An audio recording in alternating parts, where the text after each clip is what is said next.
Hello there friends, welcome back to another episode of Generation Tech. My name is Alan. We recently received a message from one of our fans, John Farrell, asking us what happened to all of the lightsabers of fallen Jedi and Sith. John would go on to mention how in the expanded universe, the Jedi and Sith have fought each other for thousands of years, leading to essentially the deaths of potentially millions of Force users. Well, John, thank you for the question. That is a very vast question with a lot of different answers. And I think this is a really relevant discussion since Master Soul and that ground team are about to run into some crazy dark side wielding maniac. I feel like we're going to have a lot more dead Jedi on our hands and lightsabers that are going to be without an owner. We'll be breaking this video down into a few sections. First, we're going to talk about the components that are valuable in a lightsaber. We're going to be focusing on why lightsabers are so valuable and why the materials used for them are so valuable. Then we'll be talking about how lightsabers of the Fallen were handled in the Old Republic era, the High Republic era, and then the Clone Wars and beyond. Because depending on what time period you were in, depending on who was in power and how chaotic the galaxy was, what happened to these lightsabers drastically changed. The construction and overall design are executed exactly the way I taught younglings to build a lightsaber at the temple.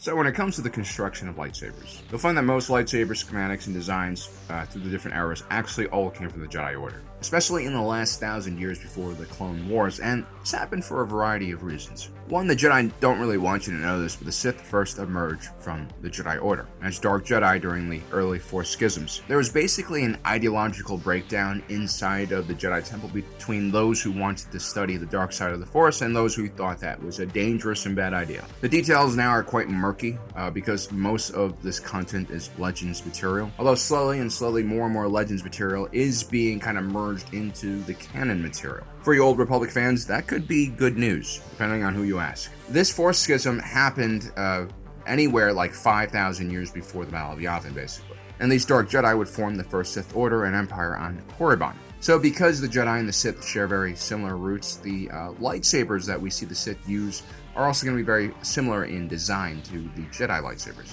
It should be noted because of the chaotic nature of the Sith and their tendency to fight amongst themselves, which oftentimes led to their defeat at the hands of the Republic. In most of the Sith's history, they lacked the proper resources and organization to kind of standardize the process of making lightsabers like the Jedi did. And so a lot of Sith basically looted dead Jedi and claimed their weapons as their own. This is extremely common, especially during the Force Wars, where battlefields could be populated by hundreds if not thousands of Force users, along with normal Republic soldiers and Sith familiars. Imagine being one of these poor normies without the Force, seeing a Sith battlemaster fly through the air like some Dynasty warrior hero. Absolutely terrifying. Anyway, the Jedi were actually very proficient with technology when they needed to be, and their dogma allowed them to be. And so, the lightsaber is one of the most precisely crafted weapons in all of galactic history. It's truly a work of art and a terrific work of engineering. When properly crafted and stored, these things could last almost forever. In 3BBY, Ezra Bridger travels to the world of Malachor, to an ancient Sith temple where a horrible battle happened thousands of years earlier. A Sith witch known as Darth Tanis launched a super weapon against an encroaching Jedi party and petrified all the combatants on the battlefield, instantly killing everyone. Whoa, Kanan, look, a lightsaber. And another.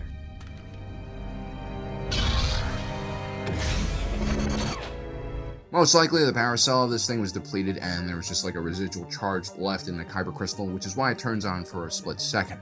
But as you can see, this thing is still functioning after God knows how many centuries or thousands of years. The lightsaber was an example of mechanical excellence and good engineering design, but it was also constructed with Force techniques, making it very unique. Most Jedi in the modern era were taught by the droid Professor Hu Yang how to assemble these lightsabers, but like many things with the Jedi, including lightsaber training, it wasn't about being instructed step by step how to do things. Instead, one had to fall deeply into the Force and allow the energy field to completely take over. A lightsaber's components were designed to fit together with connection points that traditional tools could just never reach. Just like how a holocron has internal mechanisms that only a Jedi could unlock, a lightsaber also had extremely complex assembly process that only a Force user could do.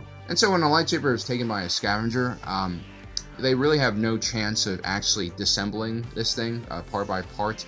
They basically have to destroy it to get all the components inside, and that erases a lot of worth.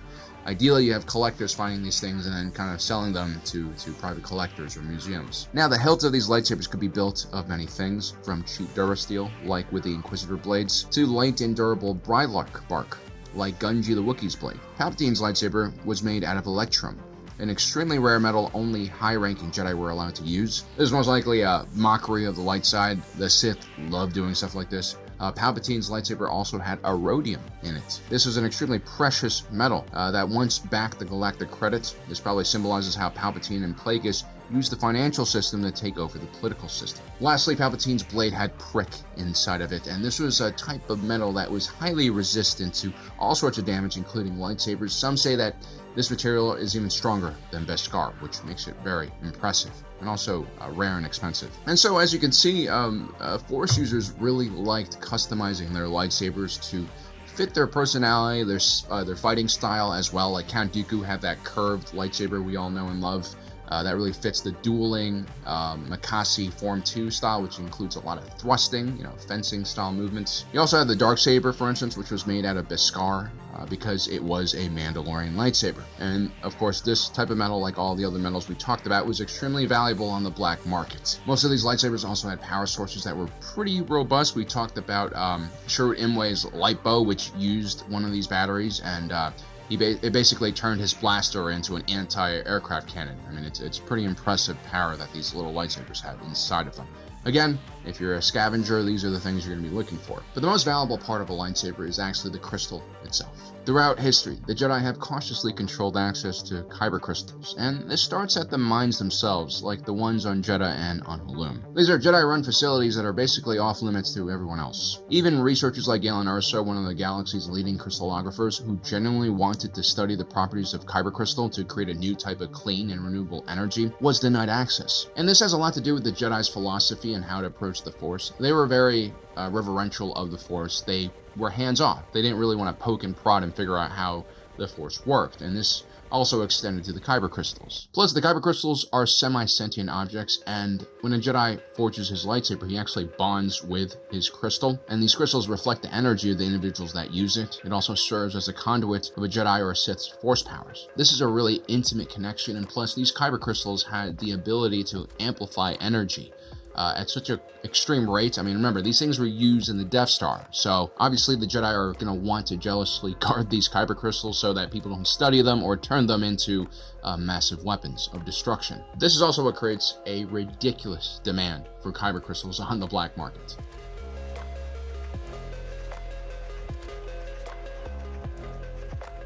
For most of galactic history, the Republic and the Jedi basically dominated the center of the galaxy. From 5000 BBY until the High Republic era, though, there was constant turmoil and warfare between the Jedi and the Sith. Life was cheap. I mean, even for the Jedi, especially during periods like the New Sith Wars. Recruiting standards were much lower during these periods, as both the Jedi and the Brotherhood of Darkness needed bodies to fill in their ranks. There were plenty of children and low midichlorian count individuals who would have never been recruited during other periods of history that made it onto the battlefield for both the Jedi and the Sith. And most of these levied and conscripted forces had very little training, or no training. They definitely weren't taken to a loom where they would go through the gathering ceremony and find their own kyber crystals. Actually, most of these individuals were sent onto the battlefield with either a blaster, if they were lucky, or a vibroblade, if they weren't. A few lucky individuals would loot the battlefield and pick up lightsabers from other fallen Jedi, although this was considered relatively taboo, depending on who you asked. You also had battles that were so devastating that, everyone basically died on them. And so there was no one left to pick up all of the lightsabers of the fallen. Like that battle at the Sith Temple on Malachor that we mentioned before. And in those cases, those lightsabers are the few that fall into the hands of trophy hunters,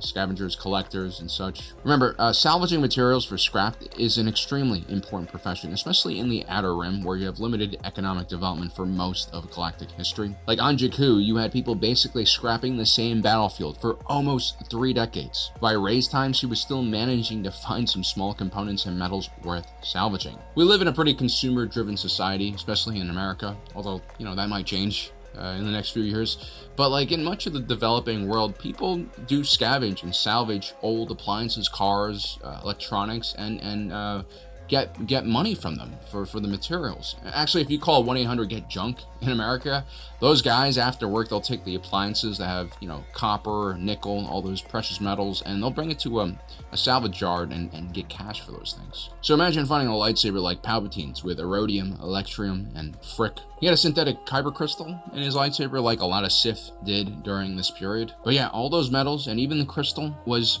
worth a lot of money. Enough for someone like Rey to buy a lifetime's worth of rations, or better yet, an old freighter that can get her off the planet. Now, where the Sith get their lightsabers during the Old Republic period is a little harder to discern. It really just varied because, the Sith Empire, the Sith Order, they were just chaotic. They were really up and down, very volatile. Especially after the collapse of the Sith Empire in Korriban. Well, actually, some people call it more of a genocide, but from a certain point of view. There were also Sith academies and temples and other infrastructure that are kind of similar to what the Jedi had. We mentioned the synthetic kyber crystals.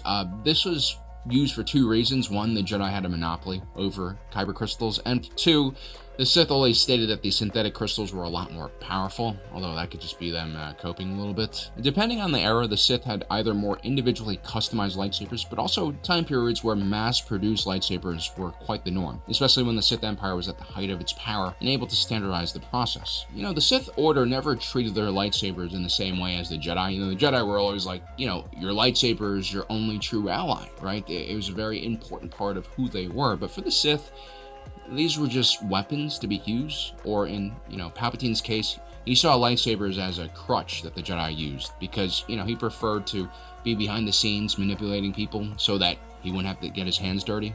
But yeah, for most of history, the Sith created their lightsabers as a mockery of the Jedi Order. These lightsabers have more aggressive designs, along with the artificial crystals. In some instances, like with Darth Bane, he actually is gifted a lightsaber by his instructor, who most likely saw a lot of potential in him. His instructor had actually taken it from his own master when he challenged him to a duel. This is actually a very traditional way for Sith to get their lightsabers. And this was even before the Rule of Two era. It was just really common for an apprentice to challenge their master and kill them. Now, whenever the Jedi won a major battle and there were a lot of fallen Sith on the battlefield, they would basically take these weapons and collect it for the Jedi archives. Not only to learn about their enemies, something that the High Republic era Jedi were terrified of, but also to keep these weapons out of the hands of their enemies.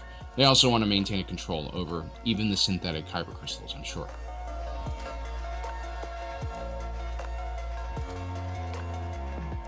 The High Republic era started with the complete destruction of the Sith, aside from Darth Bane and his Rule of Two order. And so, finding Sith lightsabers during this time period was extremely difficult. It was also due to the Jedi's increasing role as peacekeepers for the Republic. The Jedi High Council was able to inform the Senate on matters relating to the Force, and I'm sure they convinced them how it was important for them to control all kyber crystals, all lightsabers, and as we see with May and Osha's covenant, the training of young Force sensitives.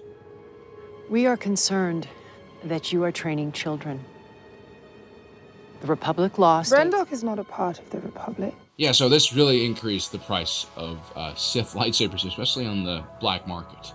But all things considered, we criticize the High Republic era a lot, but it was a really peaceful time. It was good to live during this era. But even then, the Jedi still died in the line of duty. The Jedi still faced threats in the Outer Rim, like the Nile and the Path of the Open Hand. When a Jedi was killed, their kyber crystals were usually collected by a team that was sent afterwards. Remember, every Jedi had a very close connection with their crystal, and so the kyber was a perfect memorial to the fallen. Inside one of the meditation chambers of the Jedi Temple on Coruscant was a structure known as the Kyber Ark, and it was made up of all the kyber crystals of not only individuals who have fallen in combat, but also died of natural age. Well, I'm sure in the past, in certain points of history, there were definitely Jedi being buried with their lightsabers and their kyber crystal. You have to remember, because the Jedi believed that these kyber crystals were semi-sentient, the idea of recycling them or placing them on a memorial like this makes a lot more sense. In rare instances, like with the death of Jedi Master Zala Makri and her Padawan Kimo Zink, who were killed on the planet of Dalna by the Path of the Open Hand cult, their lightsabers were lost,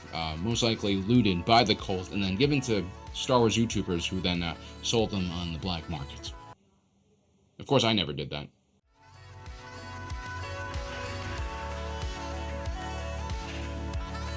In the early days of the Clone Wars, after tragic events like the skirmish at Petronaki Arena, where you have mass casualty events involving a lot of Jedi, I'm going to assume they still follow the High Republic tradition of collecting these kyber crystals and putting them in a memorial. Most Jedi funerals during this time period, whether it's Qui-Gon Jinn's or the victims of the Jedi Temple bombing during the Clone Wars, involved the cremation of the body. The lightsabers were not cremated as well. They were disassembled and the kyber crystals were generally taken out. Or in Obi-Wan Kenobi's case, after the death of Qui-Gon Jinn and the loss of his own lightsaber, he did carry his master's lightsaber around for a bit. Now, in the middle of the war, I'm sure, some Jedi probably died alone and forgotten, like the Padawan pack on Jabim. But most Jedi who died in combat had their bodies at least collected by their clone troops or their, fellow Jedi comrades. It should be noted, though, after Order 66, the majority of the fallen Jedi had their lightsabers collected by the Empire. Masamita would hold a celebration of the eradication of the Jedi Order right on the Jedi Temple steps, with massive Imperial banners flanking him. They really rubbed this into the Jedi's face, man. And the climax of the celebration involved Masamita throwing all the lightsabers collected, including Master Yoda's,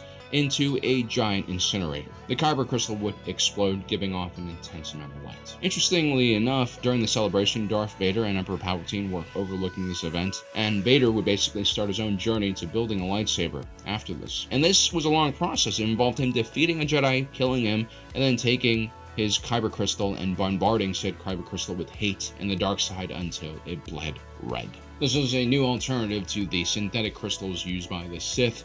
Maybe it's like a superior way of, creating a crystal. In the years following the rise of the Empire, the Sith controlled most lightsaber production in the galaxy, which was limited to just the ones given to the Inquisitors. Palpatine had a massive kyber crystal that he bled. I mean, this thing was absolutely crazy. Individual shards were taken off of this giant kyber crystal to make lightsabers. And then you had a few lightsabers that remained in circulation, like the ones Obi-Wan Kenobi kept, or the ones that Ahsoka used. You also had a few private collectors like Gracchus the Hutt, who had his own collection. These lightsabers would have been almost priceless during this time period, not only because there were just so few lightsabers left after Masamita incinerated so many of them.